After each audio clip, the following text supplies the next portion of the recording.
You know what? Hey, I've been here for 30 years. I've witnessed this. Built some of the biggest offices in the entire world. I know what this is all about. In some cases, I think that I've been with real estate agents too long.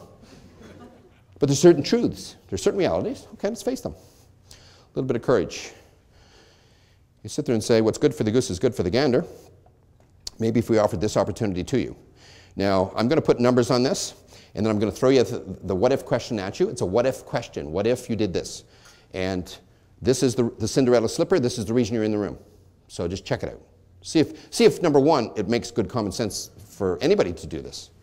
Because there seems to be a radical change in the growth of this opportunity right across the entire continent. It seems to be very well received. So we don't want you to be the last person on the block to finally get it.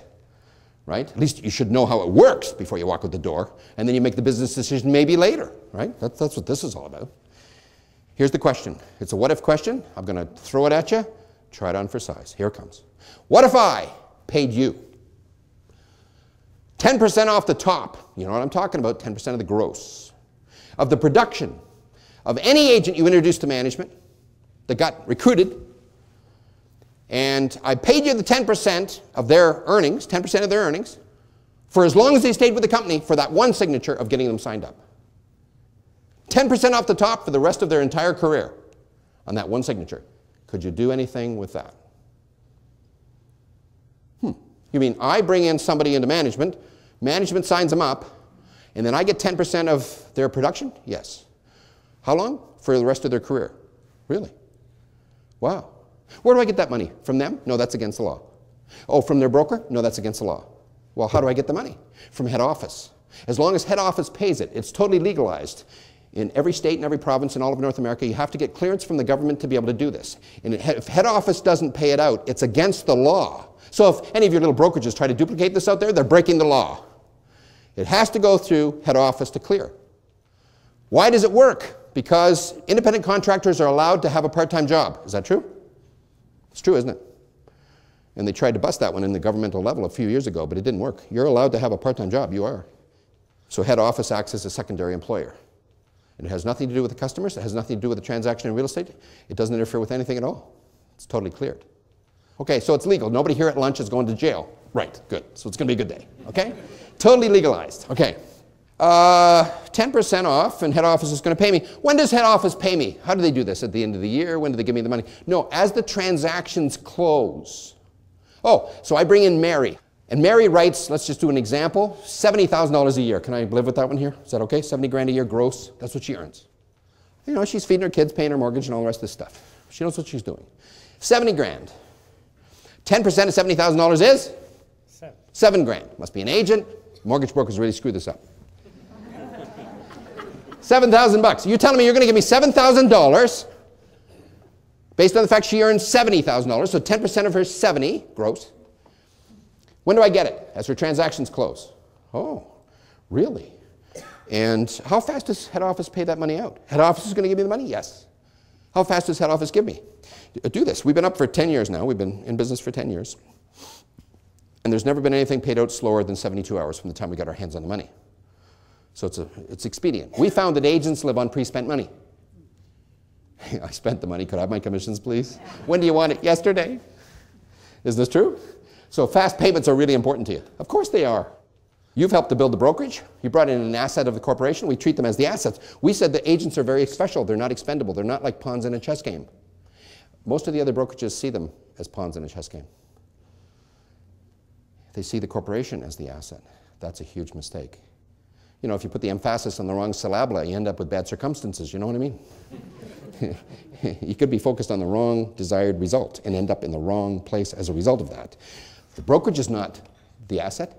The company is not the asset. The agents are the asset. In fact, running a brokerage, if you run a brokerage and you don't have real estate agents, you're nothing more than a person that passed a test to get a tax deduction. You're not a brokerage. A brokerage is made up of real estate agents that go out and pound the streets and put it together. So they're all the important ones. You get nothing unless you have real estate agents. They're all valuable. And if you don't treat them like that and teach them, train them, and coach them to get them right, they won't do a good job. So the emphasis has to be right. And there should be a pass-me-down of wisdom there that's of some consequence.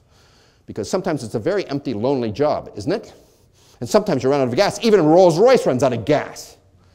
And you got to get pumped up again and inspired to get out there in minus 41-degree weather to do this, right? That's what it was last night here.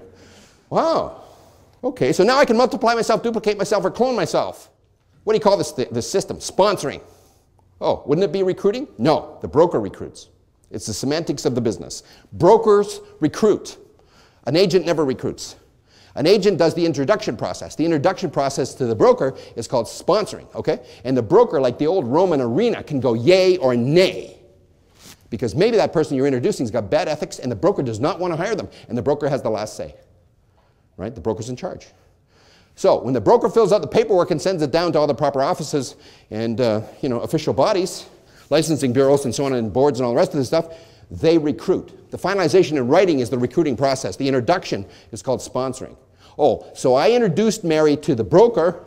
The broker liked her, and he put her down on paper and sent it all down. So I sponsored her in, and the broker recruited her. Yes, now you got it. And for that sponsoring process, I'm going to get an amount equal to 10% of the gross of her production for as long as she stays? Yes. What if she stays for 20 years? What if she makes 70 grand every year for 20 years? Well, see, $7,000 a year off of 70 times 20 years is 140 grand on that one signature. Is that a pretty good return on your invested time?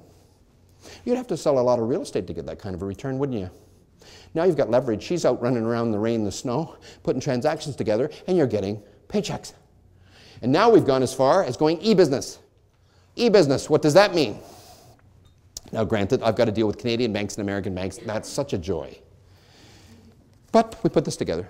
This little card that I'm showing now, it's a little blue card called the Exit Success Card. Everybody's getting one. It's a MasterCard debit card. All exit people will get this. And what this means is this: as soon as the transaction closes, it's all done by e-business, instantaneously. As soon as it closes, the money goes right into your bank account, and you take your little debit card down, and you take it out and put it in your pocket. So if it was a $5,000 transaction, 10% of 5,000 is? 500. High math. 500 bucks? She got it. 500 bucks. Buy a new dress. Right? Pair of shoes. Right? Let's not discount what it is, right? 500 bucks goes right into your account. You take your little thing and put it in and take the money and put it in your pocket. Is that pretty fast for you? Is that pretty good? Throughout the entire North American continent, because that's the value of the agents. Let's be good to them. Let's pay them instantaneously for this, helping us. They're helping us build it. Now, for the first time in history, throughout the entire real estate industry, real estate agents and brokers are working together, because for the last 25 to 30 years, they blackmailed each other to death. Isn't that the truth, if you're paying any attention? Henry, listen, you don't sharpen your pencil and reduce these desk fees, I'm out of here. How did I know they're putting on a good meeting over there? I went over there for the food. I don't know what's going to stop me from going over there. In fact, 6 of us just had $50 of coffee back there discussing it. Probably all 6 of us are going to have to leave. Henry, sharpen your pencil. Have a nice night, Henry. He doesn't sleep that night. Before you know it, his bottom line gets really skinny, and they blackmail each other. Negative leverage, that's all that is. Has it been going on a lot? Oh, yeah. And now we have both parties working together for the first time harmoniously. Look what happens. John brings in Mary. John's been around for a lot of years, makes a good buck. He's making 120 grand a year. Mary's fresh out of school. She doesn't know much. She's trying to put her first few deals together, right? Everybody started there, right? First few deals. You remember, first few deals? And so he brings her in, sponsors her in. She's on the books now, and guess what he does? Guess what the relationship is between John and Mary? If John takes some of his wisdom and passes it down to her and teaches her how to maybe hold an open house, present an offer, negotiate a little bit more effectively, speak with people a little bit more effectively than she ever did before, it's good for him. Right? If he passes down some of his knowledge and wisdom and understanding that he's gained over many years and passes it down to her, she improves, his return improves.